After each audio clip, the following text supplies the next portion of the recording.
বন্ধুগণ, আপনারা জানেন যে গতকাল আমাদের সহযোদ্ধা শরীফ ওসমান হাদী শাহাদাত বরণ করেছেন।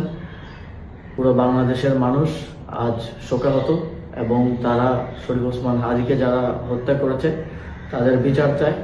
আমরাও এই বিচার চাই এবং আমরা ইতিমধ্যেই দাবি করেছি যত দ্রুত সম্ভব শরীফ ওসমান হাদীকে যারা গুলি করে হত্যা করেছে তাদেরকে বাংলাদেশের কাছে হস্তান্তর করতে হবে এবং তাদের বিচার নিশ্চিত করতে হবে এবং এই ধরনের ঘটনা যেন আর কখনোই না ঘটে সেটা সরকারকে অবশ্যই নিশ্চিত করতে হবে। একই সাথে আমরা দেখেছি আজ সারা দেশে মানুষ ওসমান হাদীর জন্য নেমে এসেছে। তবে এই ঘটনাকে কেন্দ্র করে বিভাজনকে উস্কে দেওয়ার জন্য এবং নানা ধরনের স্বার্থান্বেষী মহল আমরা দেখেছি যে গণমাধ্যম, ধর্মীয় প্রতিষ্ঠান এবং এই ঘটনার সাথে সম্পৃক্ত নয় এমন অনেক জায়গায় হামলা করেছে, অগ্নিসংযোগ করেছে।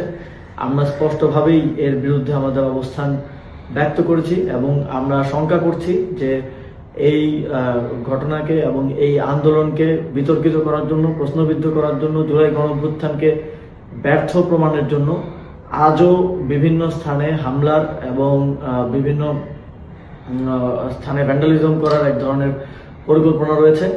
আমি বাংলাদেশের জনগণকে আহ্বান জানাতে চাই, আমাদের দেশের সম্পদ রক্ষা করার দায়িত্ব আমাদের এবং কোনো ধরনের সেন্সিটিভ প্রতিষ্ঠান, ধর্মীয় প্রতিষ্ঠান এবং সংবাদ মাধ্যম, ব্যবসায়িক প্রতিষ্ঠানের যেন কোনো ধরনের ক্ষতি না হয় সেটা নিশ্চিত করা আমাদের দায়িত্ব। আগামীকাল এ ধরনের সকল প্রতিষ্ঠানকে নিরাপত্তা দেওয়ার জন্য সবাই সতর্ক থাকবেন এবং অবশ্যই সতর্ক থাকবেন যেন আমার প্রতিবাদ মিছিল, ন্যায় বিচার চাওয়ার জন্য যে মিছিল, সেই মিছিলকে কেউ ভিন্ন দিকে ডাইভার্ট করতে না পারে, সেই মিছিল থেকে কেউ কোনো ধরনের অনাকাঙ্ক্ষিত পরিস্থিতি সৃষ্টি করতে না পারে।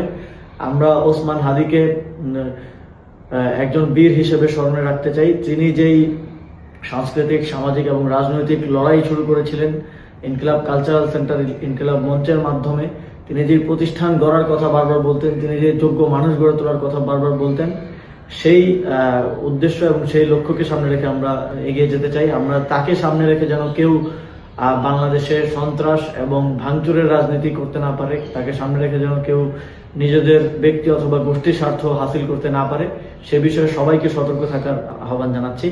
ধন্যবাদ সবাই।